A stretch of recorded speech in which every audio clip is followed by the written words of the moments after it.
Abantu banjye muraho mumeze neza. Hano baradufasha nk'ibisanzwe murakaza neza ku Uburezi Rwanda TV, muhawe ikaze rwose.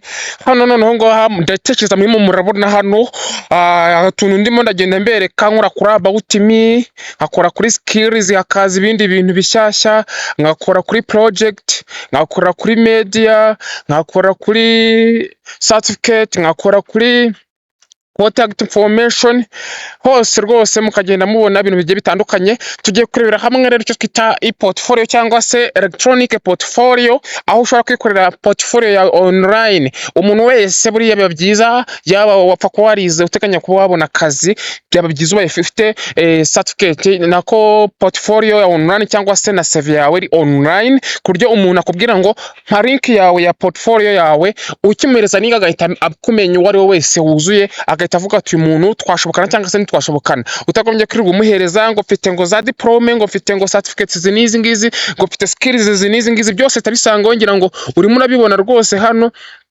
Skills, project narakoze, media zo izarizo zihari, certificate, waba ushaka no guhita unyandikira cyangwa mpamagara, byose gakunda. Ino rero ni nkaho hari website ariko idasaba code cyangwa se gukodinga nkuko benshi bakunda kubivuga. Ushobora gukoresha nk'umuntu ari wese, ukajya ushyiraho ibintu byawe mubimanaginga nta bundi bumenyi busabwe nk'ubw'aba IT cyangwa se aba developer nkuko mukunze kubivuga. Ngira ngo muri no kubona hanga kuri Google umuntu asacinzemo nk'iri zina Uburezi by'Imana ikora, urabona bahita bakwereka nimero ya telefone n'ibiki byose. Ibi ni ibintu dushobora tugiye guhita dukora none tukabisetinga. Icyo usabwa cya mbere ni ugukurikira akantu ku kandi ukaba ufite internet cyangwa se internet imeze neza cyane na telefone yawe cyangwa se mudasobwa, kimwe muri ibyo bintu nkubwiye. Muhawe ikaze rero hano ku Uburezi Rwanda TV. Nimero rwanda rugeze kuri YouTube channel, kanda subscribe, ufungure zogera kandi like, tira comment, ahasigaye tujye tubana igihe cyose. Wowe hasanzwe mba nizeye ko bamaze kugeza kuri za nshuti zawe, ugasharinga abantu bawe, ahasigaye tukabana ubuziraherezo.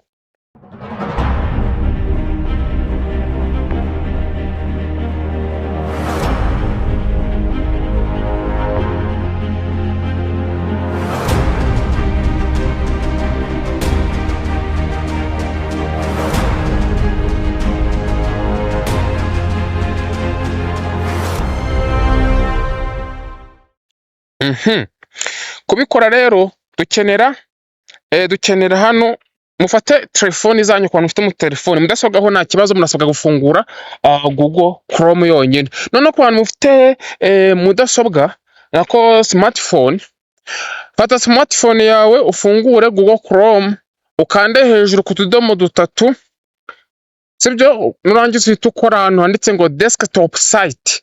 Telefoni yawe itimera nka mudasobwa, bivuze ngo telefoni yawe wifashe ukayihindura mu buryo bwo kwagitinga cyangwa se bwo gukora nka mudasobwa.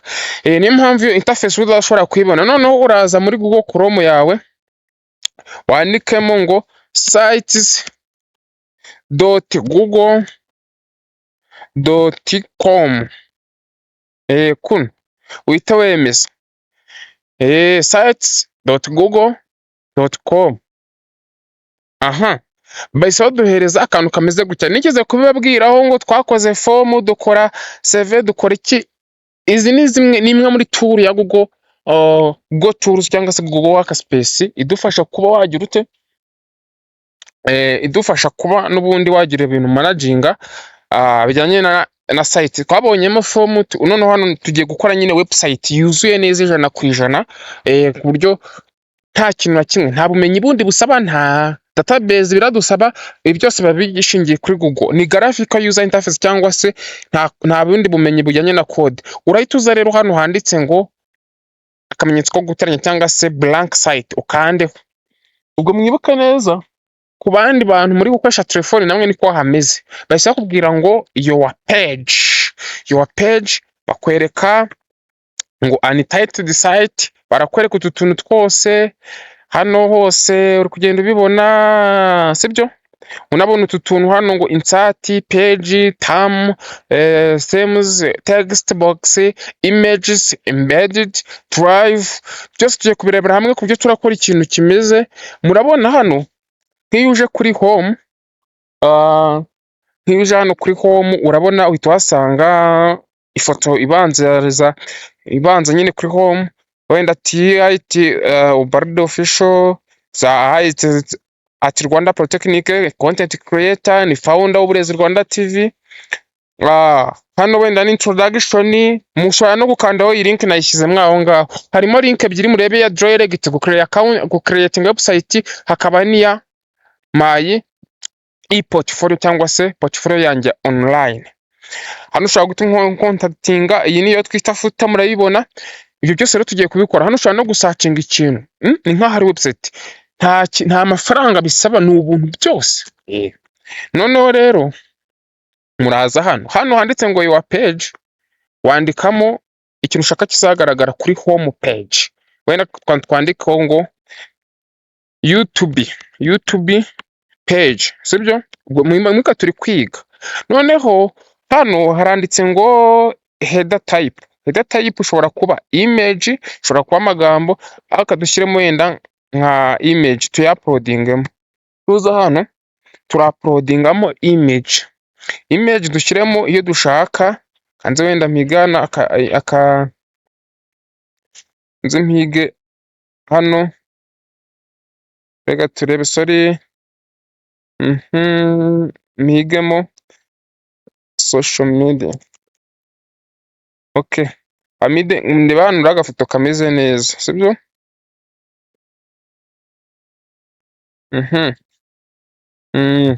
Ahabonye rebe wenda hano nimo agafoto, ushobora gushyiramo wenda nk'aka cyangwa kane, sibyo? Dukandeho. Urumva, urabona mu by'ukuri baratubwiye hano ushaka ukandaho gutya, kamera gutya, center cyangwa se ku ruhande cyangwa se hano hejuru, sibyo? Bitewe n'icyo wifuza. Noneho wowe ukagira ute, ukaba wanagira gutya, bose bikaba bigaragara. Urabona hajyaho ifoto. Ariko noneho iki ni igice cya mbere, ariko ushaka gushyiramo amagambo hano hasi. Wowe uza hano handitse ngo text box, ugakandaho ukandika ibyo ushaka. Welcome to YouTube page, welcome to YouTube page. Hano ukandikamo n'ibindi byose byinshi cyane ibyo ushaka, then bita byisavinga kuri email. Ushobora kwibaza ngo wapihostinze email yawe niyo iba ifite ububiko, kandi mwika neza duhabwa gigabyte zigera muri 15. Noneho ushaka kongeraho page, uza hano handitse pages, hano hino ku ruhande ahangaha pages, urabona hadafite home, then ugakora hano handitse guteranya, ugashyiraho iki, ukagira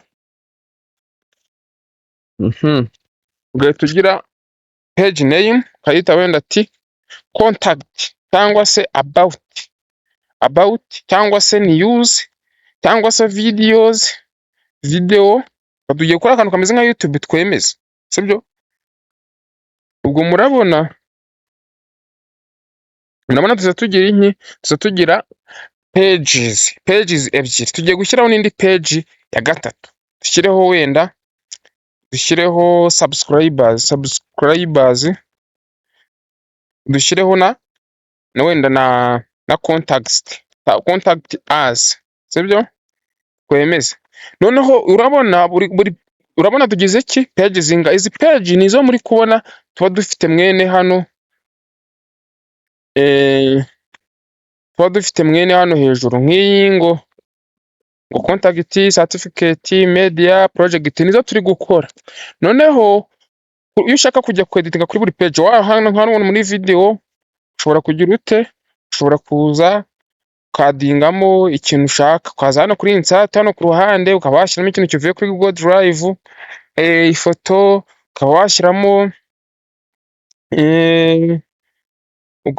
waza hano ugashyiramo ikintu kivuye kuri YouTube, ukadushyiramo nk'ifoto, wenda dushyiremo nk'iyi Uburezi, ubona ngiye, sibyo? Urabona niba tubikoze gutyo. Dushaka nge nabanza nkabigarukiza ahangaha, none namwe mukazagenda mugira ute mushyiramo utundi tumaninyeri, kuko ndabizi muri abahanga cyane, ku bantu bamaze kwigana na official ni benshi. Noneho hano hejuru haranditse ngo untitled site. Tugiye gufata website yacu tuyita izina, tuyite wenda ngo YouTube page. ubwo niryo zina rya website yacu. Kandi noneho ubwo tayari dushaka kugira ute,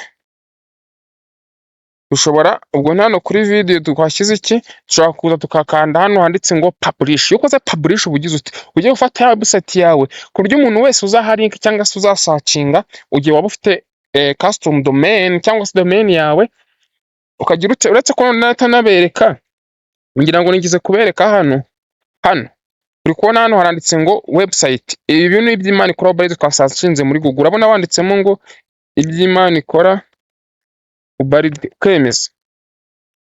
Harabura igihe gitoya igatangira kugaragara ahantu hose, barakwereka ngo view profile, ku buryo uzajya ugira ute, uzajya uhita ukanda hano kuri website, wamara gukanda kuri website ugahita hafunguka website yanjye. Ibyo byose noneho ko tugiye gukora publish.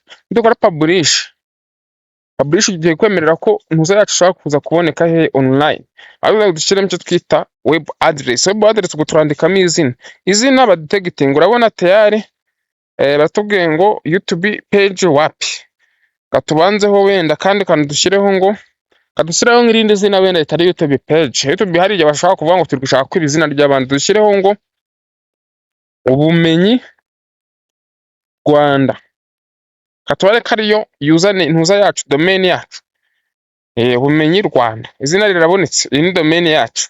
Noneho tugira ute, dukore publish. Bivuze iki? Ubu tuvugana site yacu yabaye publish. Dukora hano handitse view, urabona umuntu ari kugira ute, ari kuyireba. Reba rwose kuri home urajyaho nta kibazo, sibyo? Kuri video usangemo ya foto twashyizemo, subscribers uri kubibona, ariko hano contact, subscribers, home page, unasearching ikintu nta kibazo, nta bumenyi bwa code bigusabye, ari kandi ukikorera iki portfolio yawe ya online. Niyo mpamvu rero ni uburyo dushobora gukoramo iki portfolio ya online bidasabye amafaranga ngo badutwara amafaranga yacu, cyangwa se gusa bikunaniye bonye bikugora, ushobora kunyandikira WhatsApp cyangwa se kwamamagara nta kibazo, kuri email nta kibazo. Asigaye nkagufasha gukora icyo twita ePortfolio cyangwa se online portfolio mu buryo bwa website, kandi nta code, ukajya ubyimanagingira ukapdate uko ushaka, ugashyiraho ibyo ushaka. Nk'abanyeshuri rero aka kantu mugomba kukagira, cyangwa se n'abakozi ba leta cyangwa n'abandi bantu bari bose bakenera gushaka akazi. Twabanye muri no video, ndagira ngo mbabwire ngo bye bye, God bless you, Imana ibarinde.